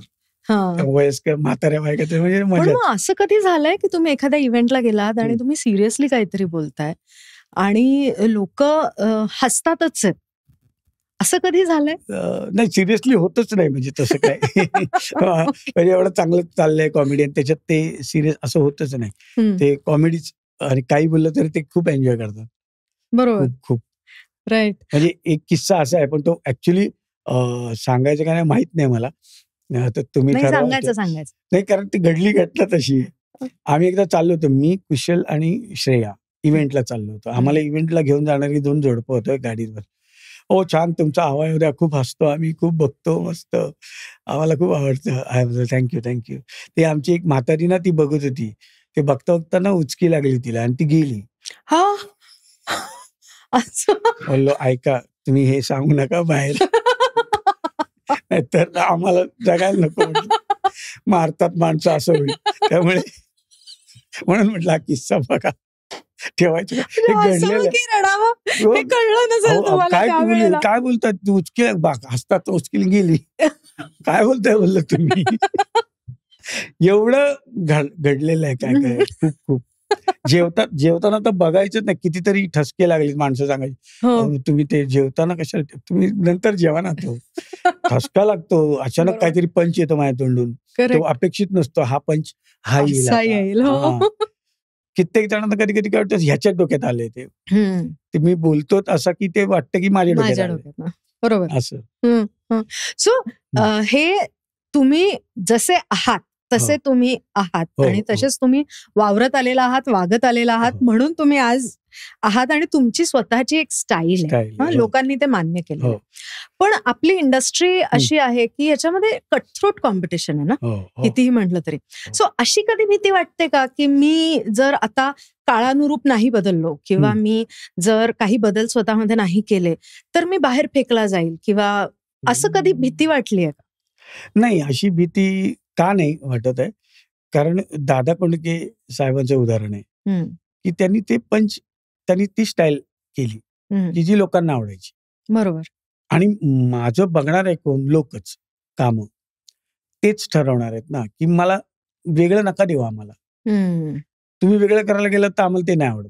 बरोबर. त्यांना तेच आवडतं की जे त्यांना हवंय आणि ते देतोय मी. आता जर वेगळं करायला गेलं तर किती लोक फसले. एक वेगळं करायला ते मग कोण बघणार आहेत? म्हणजे मी माझ्या इंडस्ट्रीत तेवढं लोकांनाच दाखवीन मला हे येतं, पण प्रेक्षकांना ते नाही बघायचं ना. राईट. तू विनोदी करतोस तर आम्हाला विनोदी दे, सिरियस का करतोयस आम्हाला? ते त्यांना नको आहे. म्हणून जे मला येते तेच मी कंटिन्यू ठेवणार आहे. बरोबर. वेगळं करायला गेलं तर फसेन मी कदाचित. आणि काही बघणारे जे आहेत आपले लोक ते अप्रिशिएट करतीलच. म्हणजे मी जसं मधु ते चंद्र तिथे एक सिरियल केली होती, एक एपिसोड केदार शिंदे सरांचा. त्याच्यात मी आंधळा केला होता आणि अतिशा नाईक होत्या, दोघं आम्ही काम केलं. तर आंधळा ते कॅरेक्टर केलं, ते सचिन पिळगावकरांना आवडलं होतं. त्यांनी मला फोन करून, तेव्हा ओळखत नव्हते लोक, अरे काय काम केलंयस, मस्त अप्रिशिएट केलं. पण मी आतापर्यंत ते लोक अप्रिशिएट नाही करणार. बरोबर. ते तुझ्यासाठी, तुझ्या प्राइस साठी केलंयस का? आत्ता आपण लोक ओळखतात आपल्याला आणि आता सुरुवात झाली, तर आता ते काम करू द्या. म्हणजे त्यांना अजून द्यायचं आहे, खूप खूप देऊ द्या. विनोदी त्यांना बघायचं आहे, बघू द्या. त्याच्यानंतर आपण 10-12 वर्षांनी असं ठरवू शकतो की नाही आता काहीतरी वेगळं करू. बरोबर. तोपर्यंत त्यांनाही वाटेल की जरा वेगळं बघूया आता काम. आताच मी सुरुवात झाली, अरे काहीतरी वेगळं करूया, हटके. ती लोकांना पोचेपर्यंतची वर्ष वेगळी आणि आता ते ओळखायला लागले. मी त्यांच्यासाठी आता पहिलीतला आहे ना. बरोबर. 10वी गाठायची आहे. मला तसं वाटतं. राईट. पण एक कलाकार म्हणून, कारण तुम्ही इतके वर्ष अभिनय करताय नाटकामध्ये, एकांकिकांमध्ये, सिरियल्समध्ये. सो आता ही 10 वर्ष लोक बघतायत तुम्हाला कॉमेडी करताना. पण असं मनातून अशी कधी कॉमेडी आता भास ना, आता किती कॉमेडी करायची असं कधी वाटलंय? म्हणजे मी हे व्यावहारिक बाजू ही समजू शकते की लोकांना बघायचं म्हणून आपणही करतो, पण असं कधी वाटलंय मनातून? नाही वाटलं, म्हणजे खरंच नाही वाटलं. म्हणजे त्या आवडीच असल्यामुळे काम, आणि विनोद हा नेहमी हसत ठेवतो आणि आपल्या स्वतःला हसवतो, इतरांनी हसवतो. ते आनंदाचंच काम आहे, म्हणजे ते दुःखाचं काम नाहीये. बरोबर. त्याचा कंटाळा येऊ शकतो, अरे किती रडायचं, जे उगाच ते नाही, हे हसायचंच आहे. हा, कधी वाटेल जेव्हा एखादं स्किट येतं समोर, त्याच्यात विनोदच नाहीयेत आणि हे तरी बोलायचे असे जेव्हा येतात पंच, की हे नाही रे, पटतच नाहीये, ते पंच करावे लागतात, तेव्हा त्याचा कंटाळा येतो. राईट. नाही तर विनोदाचा कंटाळा कधीच येऊ शकत नाही. बरोबर, असं मला वाटतं. म्हणजे ऑब्व्हियसली. पण आता म्हणजे एक मला खूप जेन्युइन प्रश्न पडतो की जी आताची पुढची पिढी आहे, ज्याला आपण जेन झी म्हणू शकतो, किंवा तुमच्या मुली असं आपण म्हणू, त्यांना तुमचे विनोद एक तर कळतात का आणि दुसरं आवडतात का? म्हणजे हे मी घरी तसं मी नाही बोलत त्यांच्याशी, म्हणजे विनोदात असलो तर, किंवा ते त्यांच्या ह्याच्यात. पण ते चित्रपट बघताना ते हसतात, मला कळतं की म्हणजे हे त्यांना कळतं. पण कधी कधी त्या पण आता एवढं ते जेन झी, आता तुम्ही ते जनरेशन, एका नाटकाला गेलो होतं आमचं, एक बालनाट्य बघायला. कसं वाटलं म्हटलं, आवडलं का? नाही, मी नाही हसलो एवढा, पोरगा म्हणाला. पण मी पण नाही हसलो एवढं. एवढे नव्हते काय पंच, ते साधेच होते, एवढं हसायला नाही आलं आम्हाला एवढं. म्हणजे यांना कळतं कुठला पंच काय. हे पुढचं आहे सगळं, आता जनरेशनच पुढचं आहे सगळं. त्यामुळे आता वेगवेगळे विनोद शोधावे लागतील की ते त्यांना आवडतील. बरोबर. त्यांनी आता बघून बघून लहानाचे 5-6 वर्षाचे झालेत किंवा 10 वर्षाचे, त्यांनी आमचेच पंच ऐकलेत. त्यामुळे नवीन काय घडत नाही त्यांच्या आयुष्यात. आता नवीन करावं लागेल. चॅलेंज आहे. नवीन त्यांच्या आयुष्यात हे सोशल मीडिया थ्रू घडतच असतं. हो. तुमचं सोशल मीडिया बद्दल काय मत आहे? नाही, खूप चांगलं आहे. म्हणजे मुलं मला सांगतात, पप्पा तुम्ही करा, युट्यूब हे करा ना, ते चांगलं आहे, त्यांना चांगले पैसे मिळतील. अरे म्हटलं मी पैशासाठी नाही करणार, पण तुम्ही म्हणता तेवढा वेळ नाही ना मला, त्याच्यासाठी सगळं लागतं. म्हणजे आपण आता इथे सेटअप आहे, सगळं आहे, ते हे कुठून करणार मी? त्याच्यासाठी मॅन पॉवर लागते. ह्या सगळ्या गोष्टी करणार थोडे असं की राहिला, कॅमेरा चालू केला, बोलला, असं नाही होत. आणि मुलगी माझी करते, ती त्या आमच्या घरातल्यांनाच घेऊन काय काय हे करत असते व्हिडिओ. तर त्यामुळे ते म्हणतात तुम्ही करा. मग मुलगा पण, आम्ही पिकनिकला गेलो का त्यांचं सुरू होतं, हाय गाईज, तो पोरगा माझा ते, मग पोरगी पण हाय गाईज, मी असं आहे. मग त्याच्यातच भांडणं होतं त्यांची, ते पण दाखवतात. आणि म्हटलं ते नाही. त्यामुळे मोस्टली काही व्हिडिओत मी नसतो. असं नको याची पोर आहेत ना. आणि ते एवढं हसवतात ना मला, एक म्हणजे त्यांचे विनोद काय, सकाळी शाळा, मग त्याचं रात्रीपासून सुरू, जर ना पोटात दुखतंय पप्पा, हा उद्या शाळेत जायचं, हे एक होतं. बर, हे सगळी कार्टूनगिरी जी आहे ना त्यांचे, ते तिकडून. म्हणजे माझी 3 नंबर पोरगी आहे ना, ती एकदा मला ती शाळा आवडायची नाही तिला, लहान होती तेव्हा. तिचं कॉन्सन्ट्रेशन बघ किती. मी काय बोलायचो, एक राजा होता आणि तो असं जंगलात जातो, तिथून ना ते समोरून वाघ येतो, ती तो पण ऐकते एकदम, वाघ येतो आणि तू शाळेत जाणार उद्या? नाही, एवढ्या पटकन बोलायची, फार क्लिअर. हा, मग ऐकते मी परत. मग तो वाघ ना तिकडे जातो, मग तो राजा बघतो, झाडावर चढतो, झाडावर बसतो आणि वाघ खाली असा बसलेला असतो, तू शाळेत जाणार? नाही. अरे म्हटलं हे कुठलं टायमिंग आहे? एवढी ती रिॲक्ट व्हायची, राप राप राप राप. पण हे पण शिकणार काय ना, की ऐकता ऐकता मध्ये ते पण ऐकायचं आणि रिॲक्ट व्हायचं. ही गंमत आहे. आता दुसरी सांगितली पोरगी, तिथं ते जिम्नॅस्टिक्स करते ती, ते एक विचित्र, ही कधी केलं नाही. एकदा ती उलटी चालत होती घरात. हो, मी कुशलला बोललो, अरे ही म्हणजे हॉरर पिक्चर मध्ये भूत कसं उलट चालतं, अशी ती गेली माझ्यासमोरून. बोललो ही कोण आहेत मंडळी घरात माझ्या? काय आधी मानव वगैरे, तुमचीच आपत्ती आहे, बायको तुम्हाला आठवण करून देत असं उलट कसं चालू शकतं माणूस, असं समोरून घरात जात. त्यामुळे ते एवढं घडतं ना, मी हसायला मरतो. मी बायको काय आहे, कसं काय आहे ना काय ते. त्यामुळे ते तसे आहेत तिथे. आता जनरेशन हे बाबा त्यांना सगळं, मला काय कळत नाही, मुलाला कळतं, तो 5वीला आहे, तो सगळं सांगतो, असं आहे, हे करा, हे दावा, ते दावा, ते आईजी टीव्ही लावून दे रे, तो चॅनल काय लावलं, हे दावा पप्पा होतं. आम्हाला काय विषयच नाही. म्हणजे उद्या काय, त्यांनी हा बघितला पिक्चर ना झेंडे, तो काय बोलला मला, पप्पा एडिटिंग मस्त आहे. इयत्ता 5वी, हा इयत्ता 5वी, तो करतो ना एडिट, थोडं काहीतरी असं टाकतो, गाणं टाकतो फोटोच्या मागे. म्हणजे ह्याला ते आवडते, आता त्याला कळायला लागले ही एडिटिंग, टेक्निकल गोष्टी कळायला लागल्या. ह्या गोष्टी आता पुढच्या जनरेशन काय करेल, पण धमाल असते. नक्कीच नक्कीच. तर झेंडेचा विषय निघालाय, तर आपण त्याच्याबद्दल बोलूयात. माझ्या मते हिंदी मधलं हे तुमचं पहिलं काम आहे का? दुसरं. पहिलं एक होतं, छोटं होतं, फेरारी की सवारी म्हणून, फरारी की सवारी, त्याच्यात छोटं शमशूद बाईचं कॅरेक्टर होतं. ते कोणी बघितलं तर लक्षात येईल, पण बऱ्याच जणांनी बघितल्यावर, तेव्हा एवढी ही नव्हती ओळख चांगली, पण ते केलं होतं.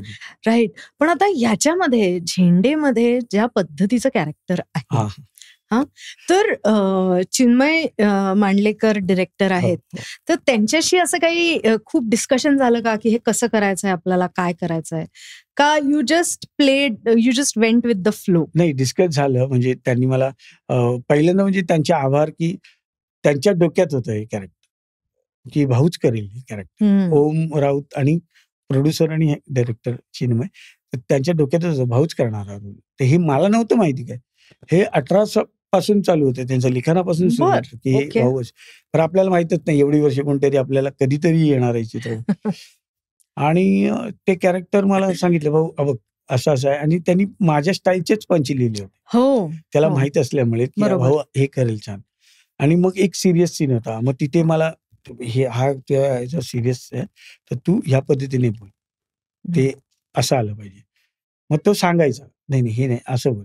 मग ते तसं करत करत ते झालं कॅरेक्टर आणि त्यांना खूप आनंद झाला की माझे सगळे पंचेस वाजले. हो, एकदम. आणि ते लोकांना आवडायला लागले. आता ते बाहेर सगळ्यांनाच हिंदी ऑडियन्स पण आहे आपला, त्यांनाही हे कोण आहे असं सुरू होईल. आता ज्यांना ओळखतात ते ओळखतील. बरोबर. पण खूप आनंद आहे आमच्या मित्रांमध्ये पण, सिनियर यांच्यात आमचे कोण आहेत की तुला हे मिळालं भाऊ. बरोबर. एवढ्या वर्षांनी. अगदी. आणि खूप बरं वाटलं तुला तसं काम करताना बघून.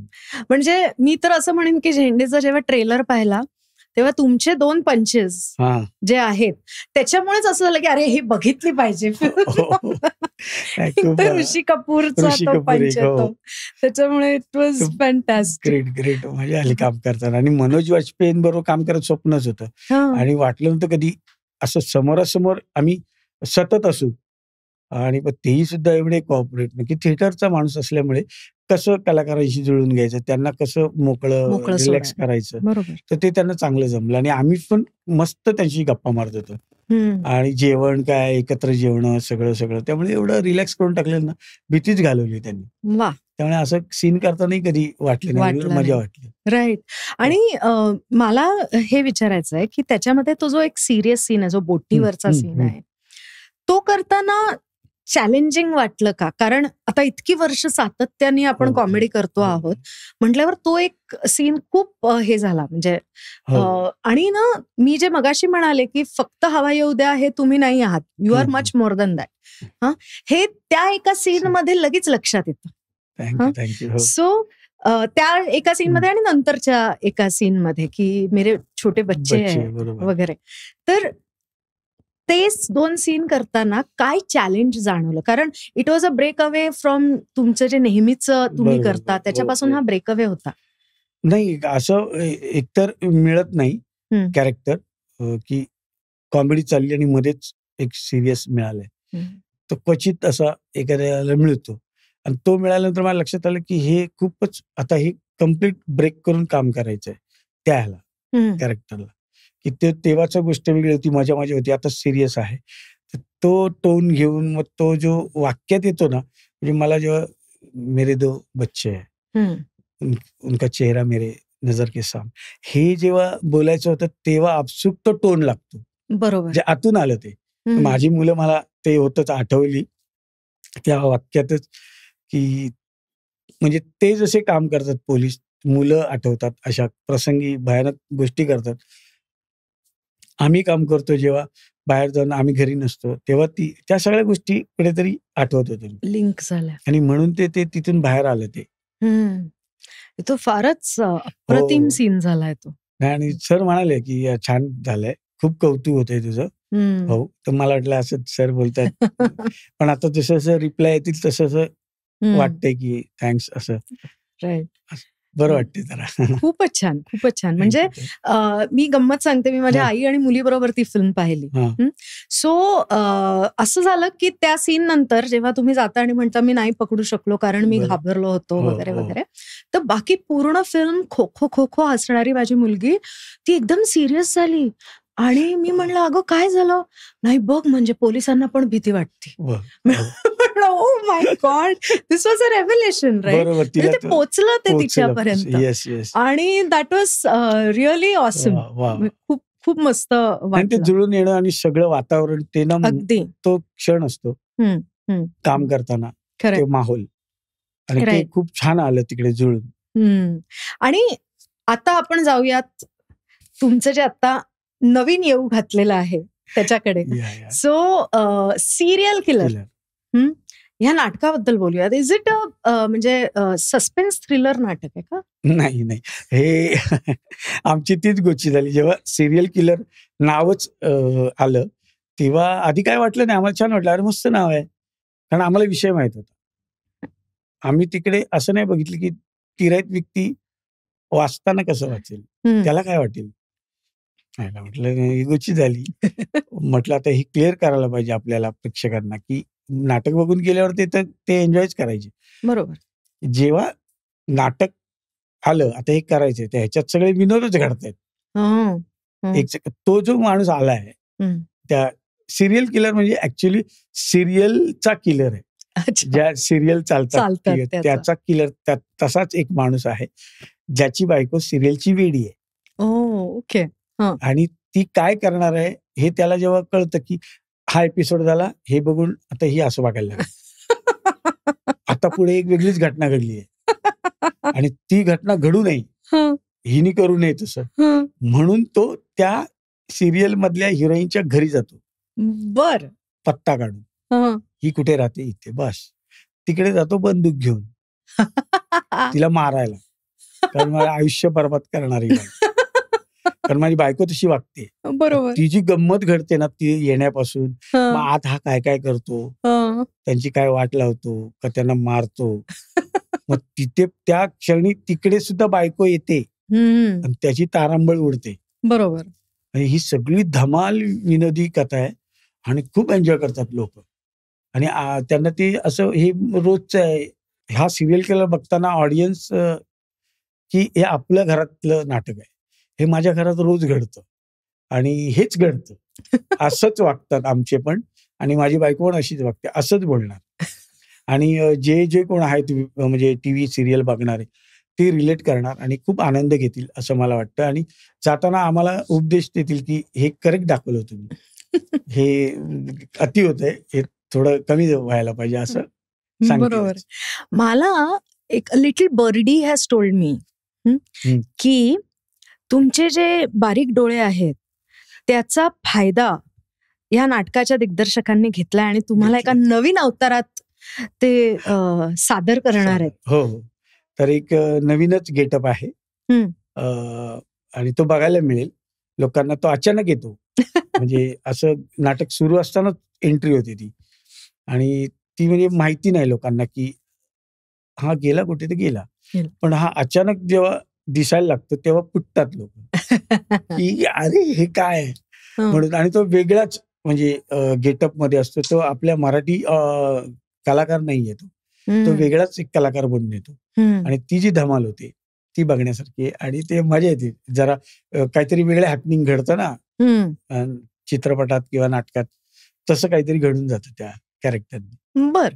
पण या नाटकाचं गमक काय असं तुम्हाला वाटतं?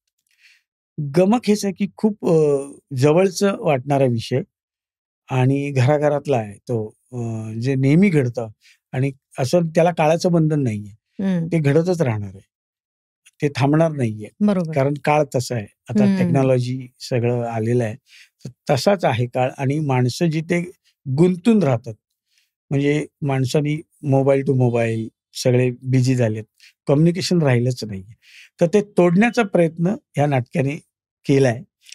तो बघितल्यावर तुम्हाला कळेल की धमाल विनोदी ह्याने कसं काय तुम्हाला उपदेश करतं हे नाटक, हे बघायला मिळेल. भाऊ, मला हे सांगा की तुम्ही आम्हाला सगळ्यांना इतकं हसवता, म्हणजे आम्ही हसतो, तुम्ही आलात स्क्रीनवर की आम्हाला हसूच येतं, दुसरं काही भावना अशी पटकन येत नाही, राईट? सो पण भाऊ कदम या माणसाच्या मनात फक्त कॉमेडी तर नसणार आहे, तर काय दुःख सतावतंय? दुःख म्हणजे असं प्रत्येक प्रसंग वेगळे असतात. दुःख फार मोठं सतावते ते हे की आज हे सगळं बघायला बाबा नाही. म्हणजे ते होते तेव्हा मी नावारूपाला नव्हतो, आणि जेव्हा नावारूपाला आलो तेव्हा मला जे द्यावंसं वाटत होतं ते आता देऊ शकलो असतो.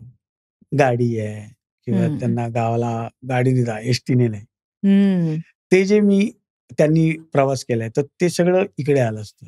बरोबर. मग पंखा नव्हता तर ते एसी आला असता, आज ते देऊ शकलो असतो. म्हणजे त्यांनाही बरं वाटलं असतं की यार पोरगा काहीतरी करतो. ते मिस आहे माझ्या आयुष्यात, ते कायम राहणार. ते अश्वत्थामासारखी जखम आहे ती राहणारच. त्यामुळे ते आई तर खुश असते आता बघून की मुलाचं चाललंय, पण तिला कसला मोह नाही, म्हणजे हे जायचं ते असं काही नाही.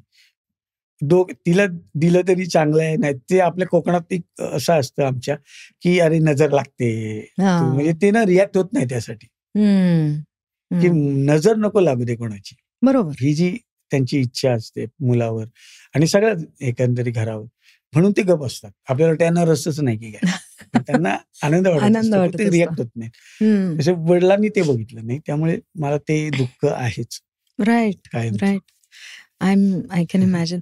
पण मग भाऊ, आता जे तुम्ही म्हणालात की आता हे नाव झालंय, हे झालंय, हे आई बघते, आईनी हे बघितलं, तर तुम्हाला पहिल्यांदा ही जाणीव कधी झाली की अरे आता आपलं नाव झालंय बरं का, लोक आपल्याला ओळखायला लागले बरं का, असं? मी तेव्हा फू बाय फू करत होतो. फू बाय फू सुरू झालं होतं आणि मग त्याच्यातून हळूहळू लोकांना ना ओळखत होती लोक. हे मला कळत नव्हतं. आम्ही आपलं काम करतोय ट्रेननी. मी आणि कुशल डोंबिवलीला राहत होतो, तर एकत्र यायचो. तेव्हा आधी एकटाच जायचो मी, नंतर तो आला कुशल फुबायपूला, मग एकत्र यायला लागलो असे ट्रेनमधून. तर हळूहळू असं झालं की पब्लिक आम्ही चढायचो ना, गेटवरच थांबायचो, कारण आम्हाला ठाण्याला उतरायचं आणि मग बस पकडून एसटी पकडून मीरा रोडला. बरोबर. म्हणून आम्ही त्या गेट जवळ असे थांबायचो, जवळच, हात नाही जायचो डब्यात. तर पब्लिक तिकडून ओ भाऊ, हात सगळे असे, सगळ्यांचे. त्याच्यात एवढा याच्यातून चेहरा दिसला, ओ भाऊ हो, तर मी हा एवढं चालायचं, एवढं बघायचं पाहिजे, वळायलाच मिळायचं नाही, कारण की दरवाज्यात किती गर्दी असते आपल्याला माहिती आहे. बापरे. मग असं करता करता एकदा भजनी मंडळ होतं, त्यांनी ओळखलं, अरे या ते जागा त्यांनी सत्कार केला तिथे ट्रेनमध्ये आमचा. कोणाकडे काय होतं माहित नाही, आम्ही सत्कार केला, टाळ्या वाजायला काय.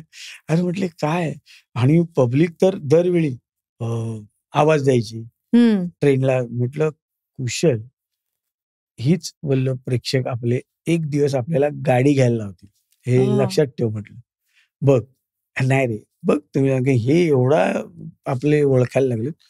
आणि तसंच झालं. त्या गाडी घेतली तेव्हा तो कुशलला आधी सांगेल तुम्हाला की भाऊ बोलला होता की आपल्याला गाडी घ्यायला लागेल, आणि आम्ही ट्रेननी मग आमचे बंद झालं ट्रेन. आणि तेव्हा कळलं की अरे आपण फेमस आहोत, जसं आता आपण सामान्य राहिलेलो नाही. बरोबर. सो भजनी मंडळाने तुम्हाला तुमचा सत्कार केला, त्यांनी तुम्हाला गाणं म्हणायला लावलं? नाही, त्यांना तोपर्यंत माहिती नव्हतं, लक्षात नव्हतं आलं की फक्त स्किटच व्हायचे. पण त्यांच्या ते लक्षात नव्हतं आलं की गाणं वगैरे भाऊला आवडतं. बरोबर. भाऊ, मला सांगा की तुम्ही गाणी तर अफलातून म्हणताच, आम्हाला माहितीच आहे ते. सो तुमची अशी गो टू गाणी कोणती आहेत की म्हणजे अरे अस्वस्थ वाटत असलं की हे गाणं म्हटलं किंवा ऐकलं की मला एकदम मस्त वाटतं? तशी आहेत बरीच, म्हणजे असे गाताना आपण सहज गातो तसं. असं पटकन मला कुठलं गायचं, मला गझल जास्त आवडतात. आणि मी कधी असं मित्रांच्यात असलो किंवा दुसऱ्या कोणी पाहुण्यांकडे आम्ही मित्र घेऊन गेले, तर त्यावेळी ते गझल ऐकायला त्यांना खूप आवडते. मग आमचे प्रोड्युसर आहे ना, प्रणय तेली, ते त्यांचा एक ग्रुप आहे, गाणी वगैरे गातात ते छान. तिथे तो मला भाऊ ती गझल गा, मग मी ते मोबाईलवर ते सगळे लिरिक्स आणि कराओके जो असतो ना त्याच्यात आम्ही गातो.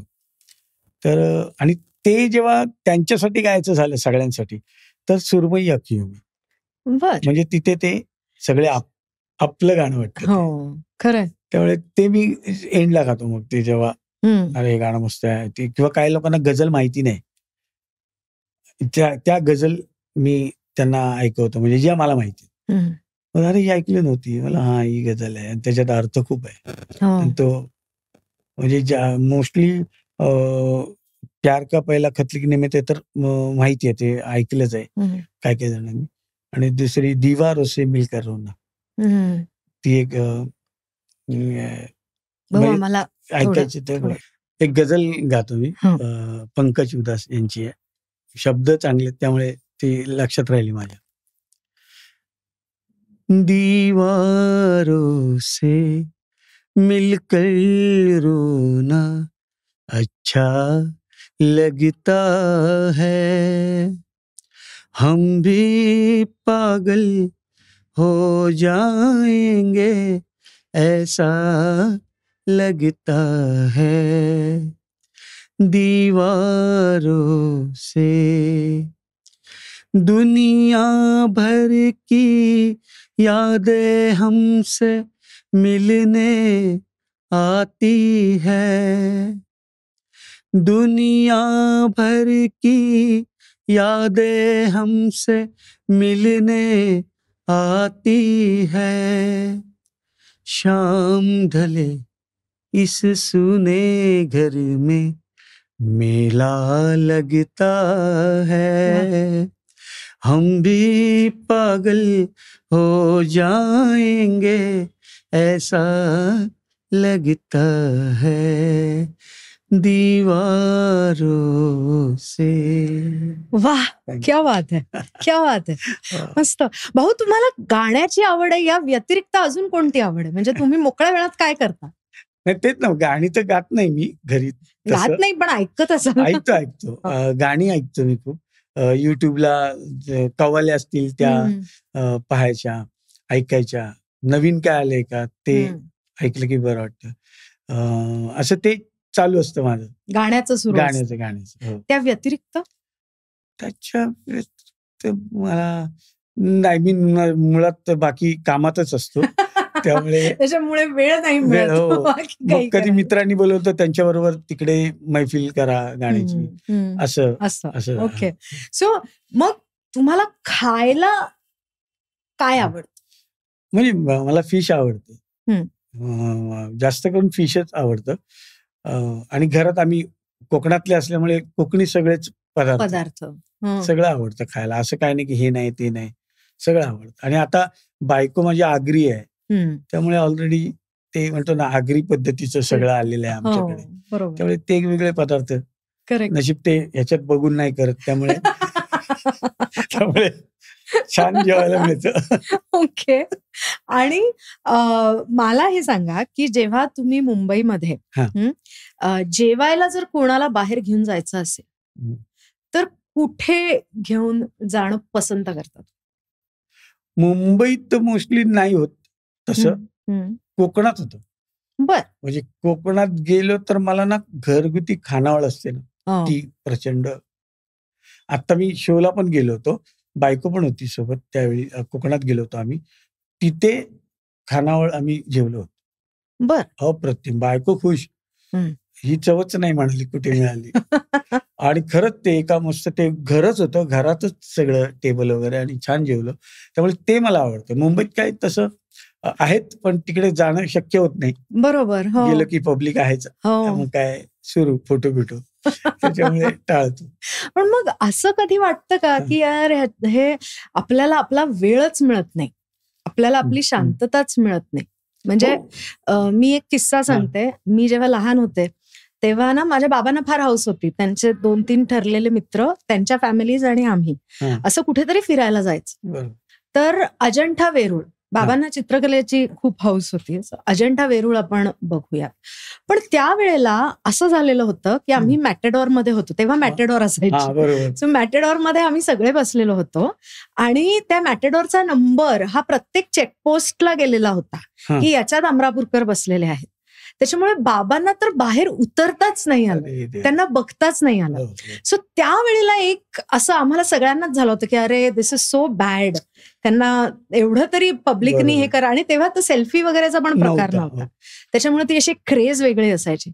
सो असा कधी एखादा इन्सिडेंट झालाय का की तुम्हाला वाटलं यार ह्याच्यापेक्षा नसतो मी एवढा फेमस तर चाललं असतं? हा, असं होतं. म्हणजे आता मॉलला जाणं मुलांबरोबर, चित्रपट तर नाहीच बघत मी त्यांच्याबरोबर, पण ते त्यांनाच पाठवत तुम्हीच जा.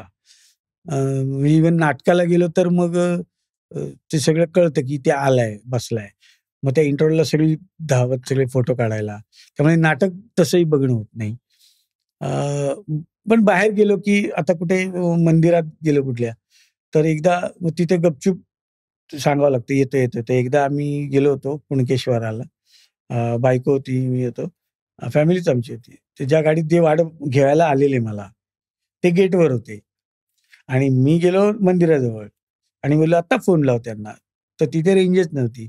मी दर्शन घेऊन गेलो पण, आणि ते जे होते ते सगळे शॉल सगळं घेऊन तयार, कुठे फोनच लागत नाही म्हटलं इकडे. आणि ते तसं गेलो म्हणजे कसा बघितलं कोण नाही, लोक नव्हती, गर्दी नव्हती. म्हटलं उत्तरला डायरेक्ट घुसलो, नमस्कार एवढंच करता येतं. म्हणजे निवांत असं नाही बसता येत कुठेही तुम्ही गेलात तरी. त्यामुळे तो प्रॉब्लेम आहेच. ओके. मग जर कोणाला काही गिफ्ट द्यायचं असेल भाऊंना तर काय द्यावं गिफ्ट? म्हणजे फॅन म्हणतो की फॅन किंवा कोणाला असं मनापासून तुम्हाला भाऊंना काय हवंय असं गिफ्ट मला गिफ्ट द्यायचं असेल ना, तर मी आता जे चित्रपट बघतोय तर चांगले चांगले चित्रपट कुठले आहेत आणि ते कुठे अवेलेबल आहेत, तर ते गिफ्ट द्यावं, जेणेकरून मी ते पाहीन. अच्छा. जे मला माहिती नाहीत अजून, जे लोकांना माहिती आहेत की अरे हे बघ सॉलिड आहेत. कारण मी आता ह्याच कामात होतो, ह्याच्यातच, बाकी बघायला वेळ नाही. काय चांगलं बघावं, चांगलं काय ते माहिती नाही. बरोबर. त्यामुळे त्यांनी जर ते मला सांगितलं की हे बघ तू, तुला खूप आवडेल, म्हणजे तुझ्या नॉलेजमध्ये अजून भर पडेल, असं मला आवडेल. Okay, great. सो आता भाऊ, आपण आपल्या ह्या एपिसोडच्या शेवटाकडे येतोय आणि ही जी आमची सेगमेंट आहे ह्याचं नाव आहे सन विवी. अच्छा. सप्रेम नमस्कार, विनंती विशेष. तर पूर्वी पोस्ट कार्ड यायचे. सो आता जर तुम्हाला एखादं पोस्ट कार्ड दिलं आणि तुम्हाला सांगितलं की तुम्हाला हवं त्या व्यक्तीला तुम्ही पत्र लिहा, मग ती व्यक्ती हयात असो नसो, आजची, उद्याची, कालची व्यक्ती कोणीही, तर तुम्ही कोणाला पत्र लिहाल आणि काय लिहाल? मी वडिलांना पत्र लिहीन. बर. कारण मी एकदा गावाला मी एकटाच गेलो होतो, वडील इकडे होते आणि तेव्हा मी पत्र लिहिलं होतं त्यांना. पहिल्यांदा पत्र लिहितात म्हणून ते लिहिलं होतं, कधीच लिहिलं नव्हतं. मग प्रिय बाबा अशी सुरुवात केली होती त्याची. आणि मग त्यांना लिहिलं होतं, मी गावाला आलो, मला बरं वाटलं, इकडे होतं काम, ते केलं, व्यवस्थित पोचलो, खूप बरं वाटतंय, आता मी येईन अमुक अमुक दिवशी. म्हणजे ते जे काय फिलिंग होतं ना, हे लोक आम्हाला लिहितात गावचे. आपण काय लिहितो ते विचार मनात आले त्यावेळी, काय लिहायचं, काय पहिल्यांदाच चालू होतं, काय लेखक वगैरे आपण कुठे कविता पण नव्हती लिहिली, काय केली नव्हती कधी. तर ते हे सगळं लिहिताना ते सगळं जाणवत होतं. आणि ते पत्र कधीतरी मला मिळालं. ते आलेलं गावावरून घरी, ते घरी करतो, अरे हे लिहिलं होतं का मी वडिलांना त्यावेळी. तर ते आता तसंच की बाबा तुम्ही आज असतात तर हे बघायला, तर खूप बरं वाटलं असतं.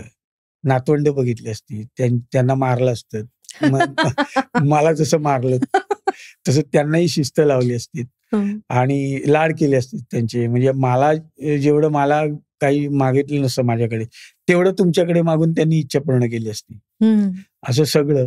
किंवा मग मी कुठे खर्च करतोय किंवा वायफळ खर्च करू नको, असा काही सल्ला मला मिळाला असता. कोण सांगणार आता नाहीये ते, पण तसं मीच माझं समजून घेतोय सध्या की हे करू नये. आता काही मित्र आहेत की ते चांगले मित्र, ते मला काही काही सांगतायत की अजून काय काय करता येईल याच्या व्यतिरिक्त, तर ते करूया. तर तो जो वडिलांसारखाच ते कुठेतरी येत आहेत माझ्या आयुष्यात आता ह्या पॉइंटला, की ते मी मुलांना पण सांगतोय. घर पण घेतलं तेव्हा ते नव्हते आणि ती जागा तशीच राहिली आहे. आईला बरं वाटतंय आज तिथे आहे ती. गावाला आता घर करणार आहे, बांधणार आहे मी. आणि ते छान, म्हणजे आधी छोटं होतं, ते मोडकळीस आलं, नंतर आम्ही गेलो नाही ना कामात. आत्ता बांधतो ते छान आहेत. ते आमचे मित्रच, आम्हाला आमचे प्रोड्युसरच आहेत, प्रणय दिली, ते कोकणातच असतात, कुडाळात. तर ते आम्हाला गायडन्स करतात या बाबतीत की आणायचे. कसं होतं, आपण मुंबईचे, खर्च होतो कुठेही, बरोबर, कोणी कसंही काही सांगेल एवढं, तर ते गायडन्स कर की नको एवढा खर्च करू, असं असं. तर तो सल्ला, ही जी माणसं मिळाली आत्ता, जी मला वडिलांच्या जागी गरज आहे ह्या सल्ल्याची, कुठे वाईट मार्गाला लागू नये, चांगल्या लोकातच राहा, हे तेव्हा पण सांगत होते. आणि तसेच त्यांच्या रूपातच वडील असतील, तर त्यांना एवढंच सांगा वडिलांना की बाबा तुमचा आशीर्वाद अजूनही पाठीशी आहे आणि असाच राहू दे. वा वा भाऊ, तुम्ही एवढ्या वेळात वेळ काढून आलात आणि आमच्याशी एवढ्या गप्पा मारल्या, कारण मला नाही वाटत मी तुमचा कधी एवढा मोठा इंटरव्ह्यू बघितलेला आहे, पण तुम्ही आमच्याशी गप्पा मारल्यात आणि इतक्या मनमोकळ्या गप्पा मारल्यात, त्याच्यासाठी खूप खूप खूप धन्यवाद. अजून भरपूर सिनेमे बघा, सिनेमे करा, आम्हाला तुम्हाला बघायचंय मोठ्या पडद्यावर, OTT प्लॅटफॉर्म्सवर. सो आणि मग आपण तेव्हा परत अजून एक मुलाखत करू. Thank you so much. थँक्यू.